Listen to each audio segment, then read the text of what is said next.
Salut les aideurs, c'est Snow.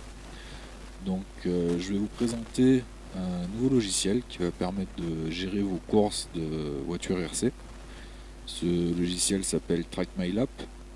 Donc c'est un développement qui a commencé fin 2016, début 2017, et qui est sur la fin d'une version stable qui va bientôt être mis en ligne sur le site. Pour moi, je fais un gros clin d'œil à mon pote Damien Gerenton qui avait créé YouCount, avec tous les principes de course, règlements, fonctions, options qu'il avait pu développer. Donc là, le YouCount devient obsolète par la force des choses et l'évolution des systèmes d'exploitation. Du coup, pour redynamiser, relancer un petit peu, voilà, décider de créer TrackMyLab. Donc je vais vous le présenter. On va faire le tour des principaux écrans.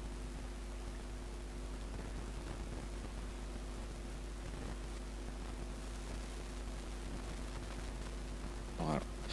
Donc quand vous lancez TrackMyLab, vous allez vous retrouver sur l'écran principal où vous allez retrouver l'activité à laquelle vous l'avez quitté.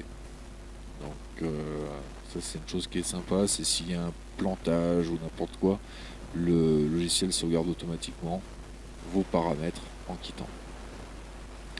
On va faire un petit tour dans l'onglet options, paramètres. Donc au niveau des connexions, on va retrouver la connexion de l'arche Robitronic, où, comme dans YouCount, vous sélectionnez le port COM de l'arche pour pouvoir la connecter. Dans l'onglet lecteur de puces, ça c'est une nouveauté. Ça va nous permettre de pouvoir enregistrer les puces pendant que l'arche principale sur la piste est en train de chronométrer les essais libres. Alors lorsque vous faites des courses, vous savez que c'est toujours la galère pour faire enregistrer les pilotes très rapidement. Donc moi ce que je vous propose avec TrackMyLab, c'est de purger toutes les puces, c'est-à-dire qu'on crée la course avec les pilotes, on purge toutes les puces et on force le pilote à venir s'enregistrer s'il veut voir ses temps d'entraînement s'afficher sur l'affichage des portées en même temps que la course. Les snowfeux, c'est les feux que j'ai développés il y a quelques temps et que certains clubs utilisent.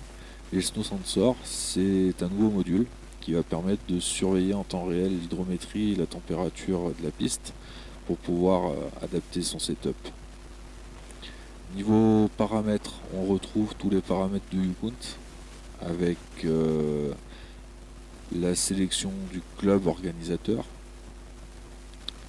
le règlement utilisé pour calculer le championnat, la population des séries, combien de pilotes on veut par série, la durée des manches, la durée des qualifs, le nombre de manches qui sont pris en compte dans le classement général, le temps de sécurité de l'arche. Au niveau audio, on va retrouver les sons que vous connaissez dans YouCount, par exemple le best lap de la course, le best lap par pilote,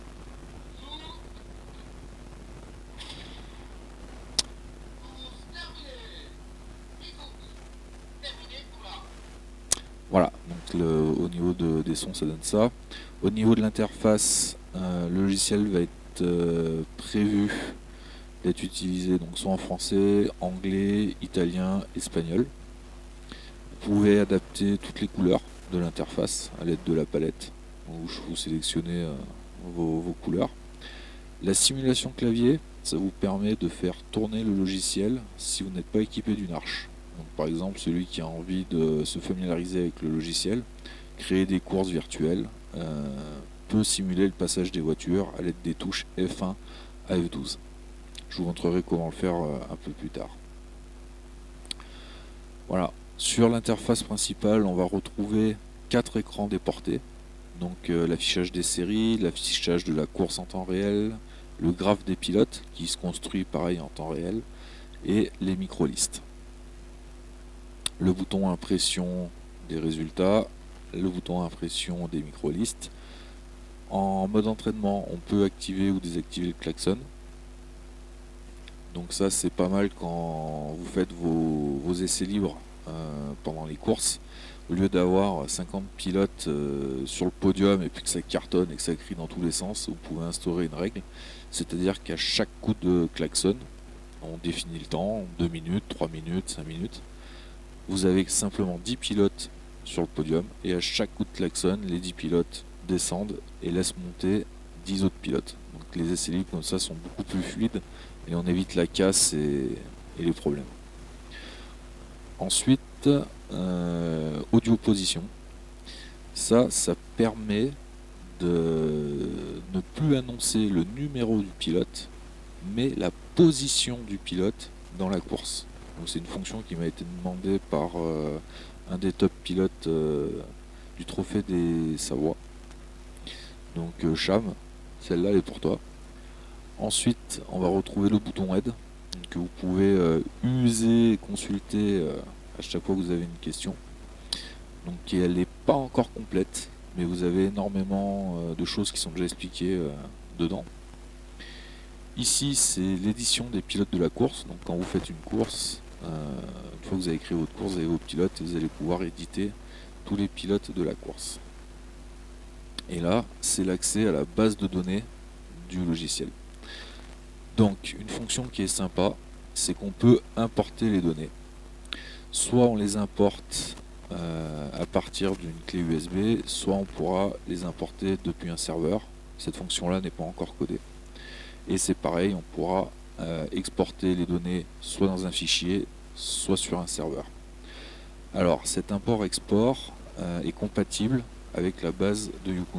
Donc c'est-à-dire que si vous voulez pas, si vous voulez garder toutes vos courses, garder vos championnats, vos entraînements, vos pilotes, votre club, catégorie, règlement, pas les règlements, pardon, catégorie, vous pouvez faire un extract de YouCount et le réimporter dans TrackMyLab. Ça fonctionne et aucun souci. Ensuite, l'onglet courses, où vous allez pouvoir retrouver toutes les courses que vous avez fait pendant la saison. Championnat, alors j'en ai pas. Tous les entraînements. Vous allez retrouver votre liste de pilotes. Donc, tous les pilotes qui seront dans votre base. Vous pouvez cliquer sur un pilote.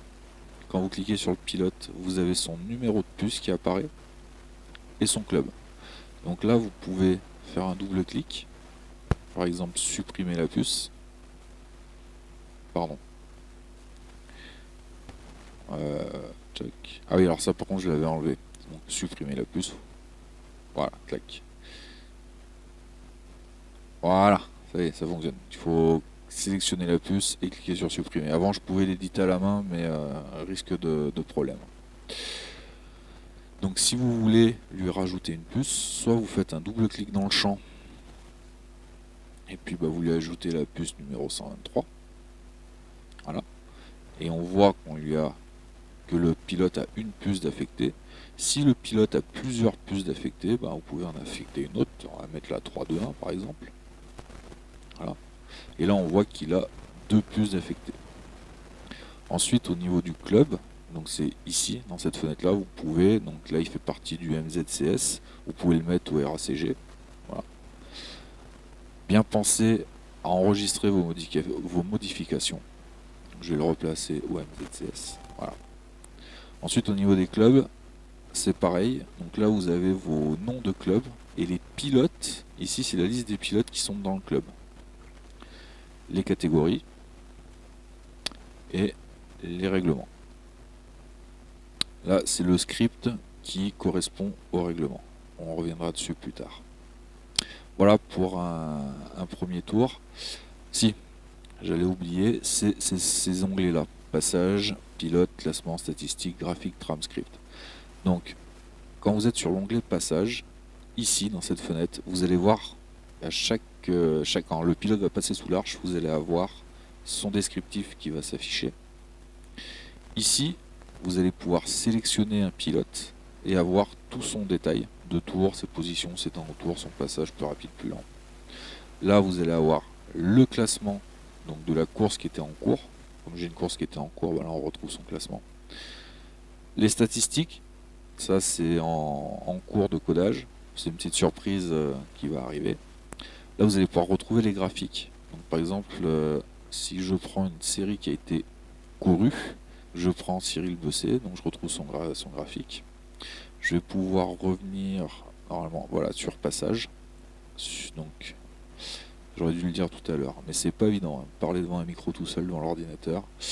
Du coup, vous allez pouvoir ici suivre l'historique pendant la course. Donc voilà, le dernier qui est passé sous l'arche, on le voit ici, c'est Cyril. Ok, donc je pense on a fait le tour des options. Et maintenant, on va se retrouver sur d'autres tutos pour apprendre à créer une course, connecter les arches, créer un entraînement et tout ce qui va bien. À bientôt!